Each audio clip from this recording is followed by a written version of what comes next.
For centuries, the legacy of humankind has been hampered by geography, with marvelous history being made on one side of the globe was completely unknown to the other.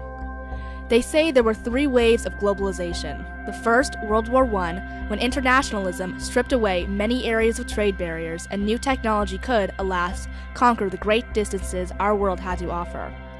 The second was after World War II with the establishment of the World Bank, the International Monetary Fund, and increased global trade. And the third wave? This, my friends, is the third wave. This is the time of free capital movement, tremendous free trade, and instant communication. Cell phones, instant messaging, the internet. We are more connected now than ever before in the history of mankind. And beating at the heart of this new age, this era of constant communication, is the enigma, the historic creation we call social networking. In a culture defined by technological advances, social networking has truly swayed the course of our society. Founded in 2003, MySpace was one of the first pioneers of social networking. Despite its short-lived success, MySpace managed to make historic breakthroughs in the music industry and even more revolutionary changes in the world of social networking. Music has always been an influential factor in society. Not only does it have a physical effect on one's body, but it also evokes emotions, induces in its listeners feelings which transcend simple words or gestures. Music has been blamed for influencing the behavior of adolescents, for encouraging revolutionaries, even stimulating political change.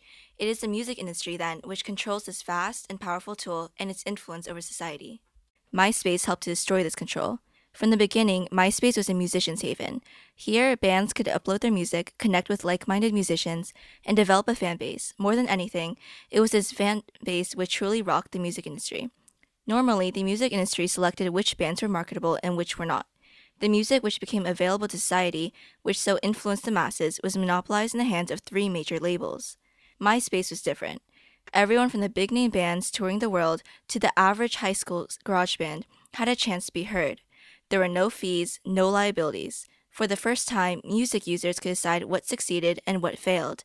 Bands that would never have made it normally could develop fan bases. They, in turn, through their music, could affect society. MySpace effectively eliminated the discrimination in wealth and fame so prevalent in the music industry. From this came some remarkable success stories. Kate Nash, an English singer and songwriter, was one such story. An unknown artist, Nash had only a few gigs to her name when she first uploaded her music to MySpace. Soon, her singing skills garnered her a widespread fanbase online, leading her to a manager willing to further her career. Nash unexpectedly burst into the limelight with her album reaching number 2 on British charts in the summer of 2007. Fiona Pryor, reporter to BBC News, said, MySpace was instrumental in Nash's success, where she would showcase her music for new fans to listen for free.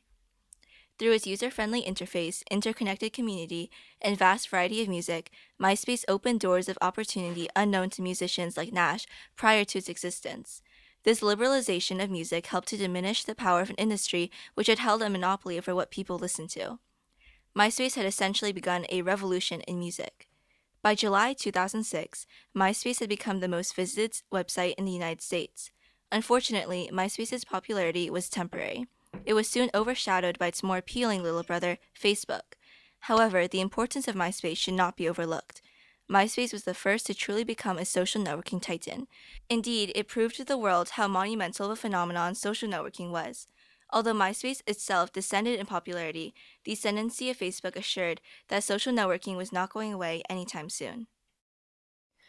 Facebook, founded by Mark Zuckerberg, was launched in February 2004 and dramatically altered how we communicate and interact with others. Facebook has greatly changed culture in the modern world. Especially in the teenage demographic, Facebook has become the main form of socializing. The enormity of Facebook and the instantaneity with which everyone is connected can lead to troubling consequences. People are able to communicate quicker and easier than ever before in history, but that same communication can lead to a sense of disconnection. It cannot be denied that Facebook is a valuable resource. Friends and family members who live far away can connect and see what is happening in each other's lives. Businesses can greatly improve their reach and customer base through Facebook. In addition, some psychology professors believe that Facebook and other social media helps teenagers develop a sense of empathy that can be difficult to cultivate in the real world. Facebook is 7 years old. We're not talking about an established media form. We're talking about something that's very new, says Dr. Larry D. Rosen, Ph.D., a psychology professor at California State University. People are starting to investigate how people can use these technologies for good and bad. Unfortunately, Facebook has especially contributed to negative habits in teens in our society. According to a recent study, teens who spend copious amounts of time on Facebook tend to become narcissistic, depressed, antisocial, and have lower grades in school. Facebook can be very addicting, and many young teenagers get swept up into depending on it. This is not healthy, and when teenagers find it more important to check Facebook every 15 minutes than to communicate with the people around them, it is clear that Facebook poses a problem to normal functioning and development. According to ABC News correspondent Brianna Gaze, Facebook also increases negative emotions in its users because when people look at their friends' pictures and status updates, it makes them think that everyone else is enjoying their lives more than they actually are.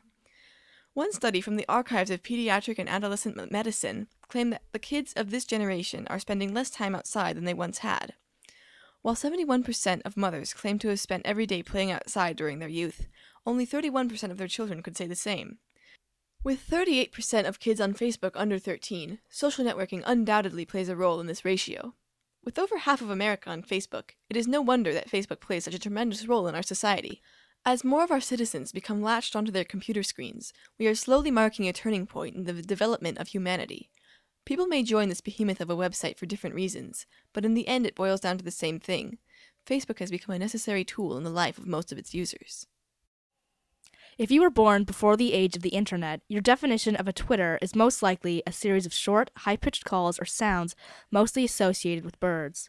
Flash forward to the 21st century, and the very word Twitter is no longer recognized as a chirping of a bird, but as a microblogging, social media powerhouse that rocked the world. Founded by Jack Dorsey in March 2006, Twitter revolutionized online communication as we know it.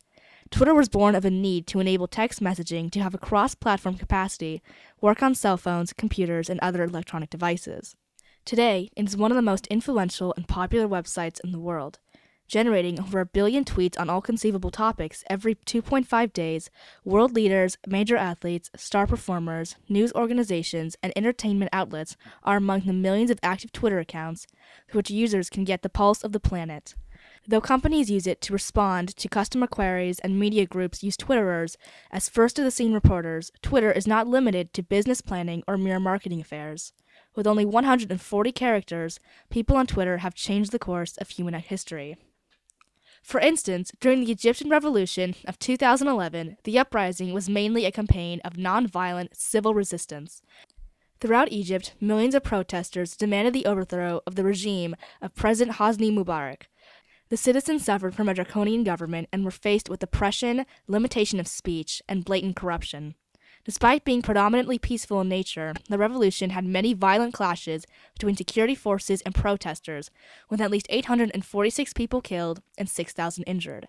So what is Twitter's role in all of this? Undoubtedly, social networking was an accelerant for the Egyptian revolution. Twitter was a tool that sped up the process of the movement by helping to organize the revolutionaries, transmit their message to the world, and galvanize international support. In the same way that pamphlets didn't cause the American Revolution, social media didn't cause the Egyptian Revolution, said Sasha Marinroth, director of the New America Foundation's Open Technology Initiative.